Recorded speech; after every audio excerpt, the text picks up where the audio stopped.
अब एक्सरसाइज 5.3 का 9th question देखिए बच्चों। इसे बोला गया है बेटा, if the sum of first 7 terms of an AP is 49, कि किसी एपी सीरीज़ की पहली 7 टर्म्स का जो सम है वो 49 है। किसी एपी के पहले 7 पदों का जोड़ 49 है।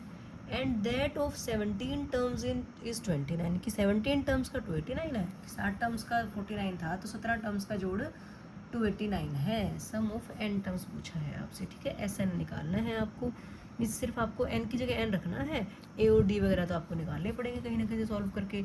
तो देखो हमें क्या दे रखा है बेटा, S7 दे रखा है कितना 49, एंड S17 दे रखा है कितना बेटा 289, ठीक है बच्चों। तो पहले हम एस एन का फॉर्मूला ही लिख लेते हैं। क्या होता है बेटा n/2 इंटू, अब क्या रखेंगे formula 2a plus n minus 1 into D, ठीक है। वो a प्लस ए एन वाला तो कहीं कहीं अप्लाई होता है बेटा, ये हर जगह यूज़ हो सकता है आपका फॉर्मूला, ठीक है। वो तभी यूज़ होगा जब आपको लास्ट टर्म दे रखी होगी। इज इक्वल टू कुछ नहीं लिखना, एस एन का ही लिखा ना हमने। तो अब हम क्या कर लेते हैं, पहले हम S7 निकाल लेते हैं। एन की जगह कितना रख लेते हैं, 7 रख लेते हैं। n/7/2 इंटू 2a 7 माइनस 1 कितना बन जाता है 6, डी इज इक्वल टू कितना दे रखा है बेटा 49 दे रखा है। अब आपको होगी कि मैम 2 को भी वहाँ ले जाते हैं 7 को भी वहाँ ले जाते हैं, नहीं थोड़ा सा छोटा बना लेते हैं। 2 यहाँ से कॉमन निकल रहा है, निकाल लें क्या कॉमन, ठीक है। हम पीछे निकालते ही आए हैं कॉमन बेटा, थोड़ा कैलकुलेशन ईजी हो जाती है, ठीक है। हमने क्या करा, ये क्या करें, अब इसे बिना कॉमन के करते हैं, चलो ठीक है।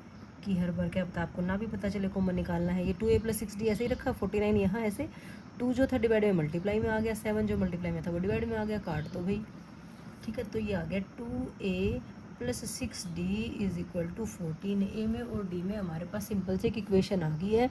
अब दोनों वेरिएबल हैं तो एक सॉल्व करके निकाल तो सकते नहीं किसी की वैल्यू, तो इसको इक्वेशन नंबर 1 नाम दे दिया हमने, ठीक है। नाउ हमारे पास S17 भी था, तो जहाँ जहाँ n है वहाँ पे हम 17 कर देंगे।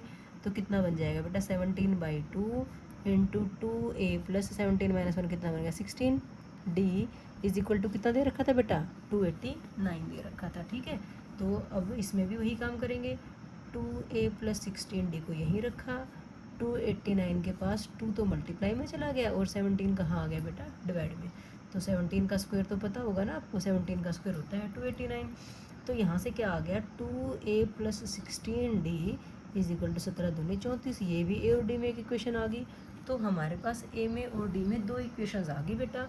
तो लीनियर इक्वेशंस हैं इन 2 वेरिएबल्स, इजीली सॉल्व कर सकते हैं। 2 इक्वेशन तो है, सेकंड फर्स्ट नंबर इक्वेशन को इसके नीचे लिख लेते हैं, 2a plus 6d is equal to 14, ये इक्वेशन नंबर 1 है। क्यों लिखा हमने, क्योंकि पहले से ही ए के कोफिशिएंट तो बराबर ही है ना, किसी को किसी से मल्टीप्लाई करने की जरूरत पड़ी ही नहीं, ए के कोफिशिएंट्स इक्वल थे, तो जस्ट इसके नीचे लिखा। अब इक्वेशंस बताओ ऐड होंगी या सब्ट्रैक्ट होंगी, सब्ट्रैक्ट होंगी, है ना। अब हम क्या कर लेते हैं, इक्वेशन 2 माइनस इक्वेशन 1 कर लेते हैं, क्योंकि 2 के नीचे 1 लिखी हुई है, माइनस ये भी माइनस और ये भी माइनस, 2a माइनस 2a तो कट जाएगा हमारा, ठीक है। अब 16d माइनस 6d, 16 में से 6 गए कितना बचा 10d, 34 में से 14 गया कितना बचा 20 बचा। तो यहाँ से d की वैल्यू कितनी आ गई बेटा 20/10 करोगे काटोगे तो 2 आ गया, ठीक है। तो यहाँ से d हमारे पास कितना आ गया 2 आ गया, d आ गया। तो अब हमें a भी तो निकालना है, तो हम क्या कहेंगे d की वैल्यू किसी भी समीकरण नंबर 1 या 2 में रखने पर, है ना। Put d equals to in equation 1 equation क्या थी first equation 2a plus 6d is equal to 14 थी, तो 2a प्लस 6 इंटू डी था 12 इज इक्वल टू 14।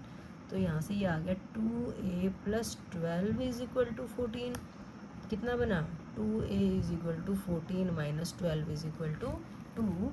तो a कितना बना बेटा 2/2 करके काटोगे तो आपके पास a की वैल्यू आ गई 1, a हमारा 1 आ गया, d हमारा 2 आ गया। क्या ये पूछे थे, नहीं, इसने तो हमसे सम ऑफ n टर्म्स पूछा था। कोई बात नहीं, सम ऑफ n टर्म्स का फॉर्मूला लिखेंगे और उसमें a और d की वैल्यू, a की वैल्यू 1 और d की वैल्यू क्या रख लेंगे 2 रख लेंगे बेटा, ठीक है। हमारे से क्या पूछा गया है Sn पूछा गया है ना, वो Sn इज इक्वल टू क्या n/2 into 2a plus n minus 1 into D, ठीक है। a हमारा 1 है, d हमारा 2 है, तो रख देते हैं वैल्यूज़ 2n/2 इंटू 2 इंटू 1। अब n-1 तो n-1 ही रखा जाएगा और d की वैल्यू कितनी थी, 2 थी। ये 1 था, d 2 था, ठीक है बेटा। अब ये आ गया n/2 इंटू 2 1 ज़ा 2 प्लस, अब ब्रैकेट खोल लो, n को 2 से किया तो 2n, -1 को 2 से किया तो -2 आ गया। ये तो प्लस का 2 और माइनस का 2, 2 - 2 तो कट गया, ठीक है बेटा। ये आ गया n/2 इंटू 2n। अब यहाँ से तो हमारा 2 से 2 भी कट जाएगा, क्या आ गया, n²। तो हम क्या कहेंगे, Sn जो है हमारा n² आ गया। यही हमारा आंसर आ गया बेटा। आई होप आपको अच्छे से समझ में आ गया होगा। फिर भी एक बार देख लो दोबारा से। आपको इसने 7 टर्म्स का जोड़ और 17 टर्म्स का जोड़ दे रखा था, तो हमने फॉर्मूले में वैल्यूज़ पुट करी, S7 निकाला, वहाँ से ए में और डी में इक्वेशन आ गई। फिर S17 निकाला, फॉर्मूले वैल्यू रखी, वहाँ से भी ए और डी में एक इक्वेशन आ गई। 2 इक्वेशन आ गई थी ए में और डी में। तो 2 इक्वेशंस हैं इन 2 वेरिएबल्स में।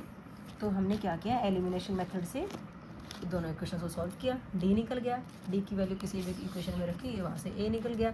ए और डी दोनों निकल गए थे हमारे से, तो एस एन पूछा गया था, तो एस एन के फॉर्मूला में ए और डी की वैल्यू रखी, एन को एन ही रखा। सॉल्व करके हमारे पास एस एन आ गया बेटा n²। ओके बच्चों।